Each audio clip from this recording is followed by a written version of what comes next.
अक्सर आप खर्राटे ले रहे शख्स को देखते होंगे तो आपको लगता होगा कि वो गहरी नींद में सो रहा है या फिर अपनी नींद अच्छे से पूरी कर रहा है, पर ऐसा नहीं है और ये एक गंभीर बीमारी है। आइए जानते हैं कि ये बीमारी कैसे और क्यों हो जाती है। जो ये खर्राटे होते हैं, ये हम जब हमारे पास पेशेंट आता है तो उसकी शिकायत रहती है कि मुझे दिन में स्लीपीनेस रहती है, अगर गाड़ी चलाता हूँ तो सो जाता हूँ, एक्सीडेंट भी होने का डर रहता है। तो हम जब उनके टेस्ट करते हैं तो हम टेस्ट में ये पाते हैं कि एक तो उनकी जीभ के पीछे वाला हिस्सा मोटा होता है, नाक की हड्डी टेढ़ी होती है, मांस बड़ा होता है, और फिर नाक के पीछे वाले हिस्से में मांस बड़ा होता है, जो तालू है उसका काग बड़ा होता है, और जो ये लैरिंक्स है, वॉइस बॉक्स, वो और के मुकाबले थोड़ा ऊंचा होता है। तो ये जो 3-4 चीज़ें हमने बताई हैं, ये जो खर्राटे लेने वाले पेशेंट हैं उनमें पाया जाता है।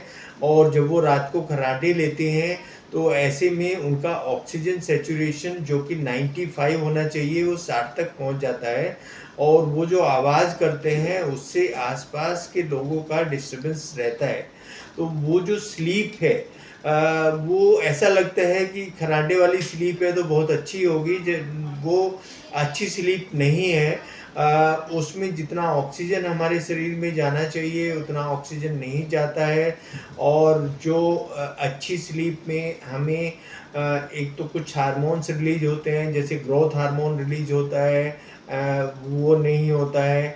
और जो ये होता है, एक मेलेटोनिन हार्मोन होता है, वो ठीक से सीक्रेट नहीं होता है जो रात को 11 बजे होना चाहिए। तो ये सब जो दिक्कत है इनकी वजह से उनके शरीर में ऑक्सीजन कम जाती है। ऑक्सीजन कम जाने की वजह से उनको हार्ट की प्रॉब्लम भी होती है, और उनको फेफड़े की भी प्रॉब्लम होती है जिसको हम पल्मोनरी हाइपरटेंशन बोलते हैं। ऐसे में कई बार हार्ट अटैक भी होने का डर रहता है। जैसे जो बप्पी लहरी जी थे उनको खर्राटे आते थे और वो इसी अवस्था में उनको हार्ट अटैक हुआ और वो एक्सपायर हो गए।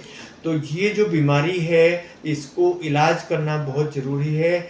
अगर किसी को भी खर्राटा आता है तो उसको एक स्पेशलिस्ट से मिलना चाहिए, उसकी जांचें करानी चाहिए, और ये बहुत ही ईजी मेथड है उसकी जांच करना। उसका इलाज कुछ दवाइयों से होता है और कुछ सर्जरी होती हैं जो हम एंडोस्कोपिक तरीके से करते हैं। तो उसमें करीब 80,000 के आसपास का खर्चा आता है। और जो हम दवाई देते हैं उसमें तो ज़्यादा खर्चा नहीं आता है, वो कुछ समय तक 3-4 हफ्ते तक करनी पड़ती हैं। लेकिन कुछ मरीज़ ऐसे होते हैं जिनमें हम ऑपरेशन विधि से कुछ नहीं कर सकते, क्योंकि वो या तो हार्ट के पेशेंट होते हैं, गुर्दे के पेशेंट होते हैं, या ऐसे होते हैं उनको खून को पतला करने की दवाई चल रही है, तो उनके लिए कुछ इस तरह की डिवाइस आती हैं जो उनकी नाक पे लगा दी जाती हैं।